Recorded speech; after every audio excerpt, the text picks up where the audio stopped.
Breakout strategies. Setting a support line, then a resistance line, and waiting for that one moment to happen, when the price suddenly breaks through. And when it breaks through, it really breaks through. But how do you trade this strategy successfully? Is there even a strategy? Are there any secrets? Well, yes, there's a couple. And lucky for you, I'm about to share them in this video. Let's not waste any time. Let's get straight to it. Has this ever happened to you? You set your support line, you set your resistance line, and wait for a breakout to happen. Once you see that the price suddenly breaks through your resistance, you enter a trade extremely excited because you're prepared for a huge jump in price. You get your popcorn, sit down, stare at your monitor, but then suddenly the price reverses and dips. You stare at your screen confused on what just happened, and your portfolio just tanked. Well, I'm gonna teach you a secret so this never happens to you again. So the first question we need to ask ourselves is, what is a breakout? Well, a breakout is when you have a support and resistance where there are multiple key rejections for both. The actual breakout happens when the price bursts through one of those key levels. And notice what happens. When the price does break through, it starts soaring, making this point right here a great entry point. But the question is, how do we find setups like this, where the market could potentially have a breakout? The answer is breakout patterns. I'm sure you've all seen these before, but there are multiple key breakout patterns you should have in the back of your head when trading. There's the flag, wedge, pennant, triangle, and rectangle. Now, the problem I see a lot of people doing is they are looking for the exact price action that is in the pattern image. The price will rarely mimic the exact pattern, if ever. So you're not exactly looking for the exact price action that happens in the image, you're looking for the key support and resistance levels that make that pattern. Now, to be honest, it doesn't matter which pattern you get. Hell, you don't even have to memorize the names of the patterns. The key thing you have to take away from this is that all these patterns have something in common. The price consolidates, making two key levels, then eventually breaks out. So here we found price movement that looks as if it has multiple key points of support and resistance. The more key points, the better. We acknowledge this is happening, so we put a support and resistance line, making a flag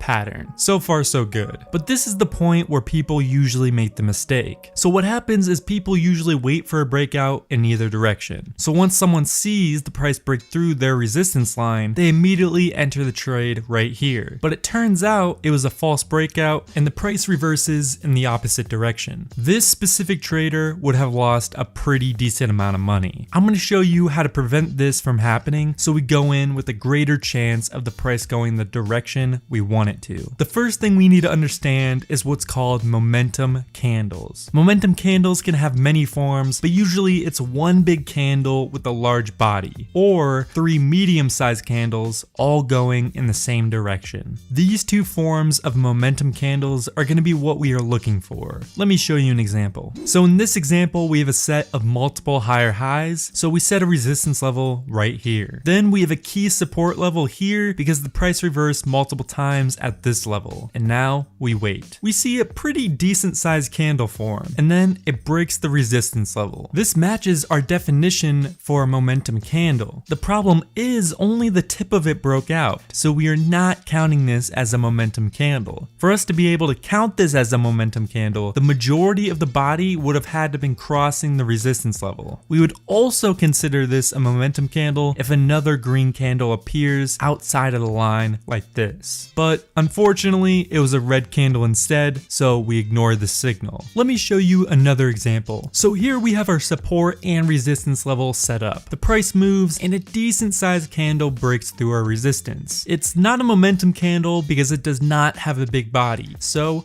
we wait for further confirmation. A second candle appears, but it's still a pretty small candle. And as we said before, we will only count it as a momentum candle if it has a huge body or there are 3 green candles. So we wait again. Then a third green candle pops up, which is an extremely bullish sign. So this is where we enter the trade. Now, there are 3 different scenarios that could happen. The price keeps going up from here, the price goes back down to the resistance level and bounces off, or the price breaks through the resistance level and falls back down and counts this as a false breakout. So what should we do? Should we wait for a pullback to happen, or should we enter the trade right now? Well, So what I like to do is set up a strategy, so the odds are always in my favor no matter what the outcome is. Rather than wait for a pullback, I'm going to enter the trade at the close of this momentum candle. Then I will set my stop loss right below the resistance level. This way, if the price does end up going down and doing a pullback and bouncing off the resistance level, it does not reach my stop loss, and I still make profit. Or if the price decides to go straight up from here, I'm in the trade. Considering this candle right here is a momentum candle, it's a very low chance that it'll be a false breakout. But in the off chance it were, I still have a stop loss in case the price decided to drop. Now that we have our entry point, we need to figure out an exit strategy. With breakouts, they tend to have large upsides. So if we decided to do just a normal 1.5 ratio, we would be missing out on a ton of profit. To make sure we are taking advantage of the huge profits, we're going to be using what I like to call the two-step take profit system. This is how it works. First, you find your entry signal, then put the stop loss below the resistance line. Then we're going to set our take profit line at a 1.5 ratio. Once the price hits our take profit mark, we sell half of our shares to guarantee that part of the profit. The other half will stay in the game for more gains. Next, we'll raise our stop loss to our previous take profit mark. Then our next take profit mark will be declared by an indicator.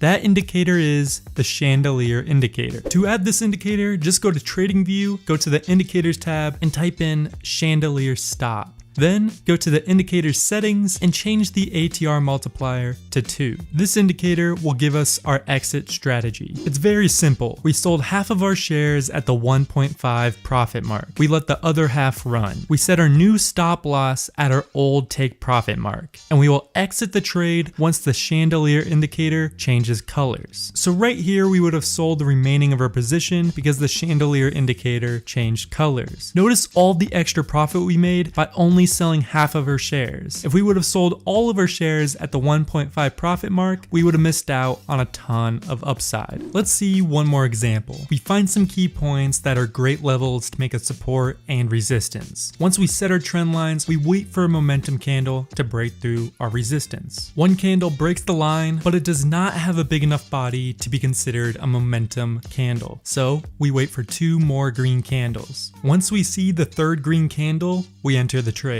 We then put our stop loss below the resistance line and set our take profit to a 1.5 ratio. We then wait for the price to hit our take profit, then we sell half of our shares. After we sold half of our shares, we move our stop loss to our old take profit mark. Then we turn on the chandelier indicator. We then wait to sell the other half of our shares until the chandelier indicator turns colors. Once it does, we exit the trade. I just showed you some secrets to make your breakout trading game that much better. All I ask in return is if you take 2 seconds out of your day and like this video. If you want to see part 2 of this video and make this strategy even more profitable, check out this video, and thanks for watching, and I'll see you guys next time.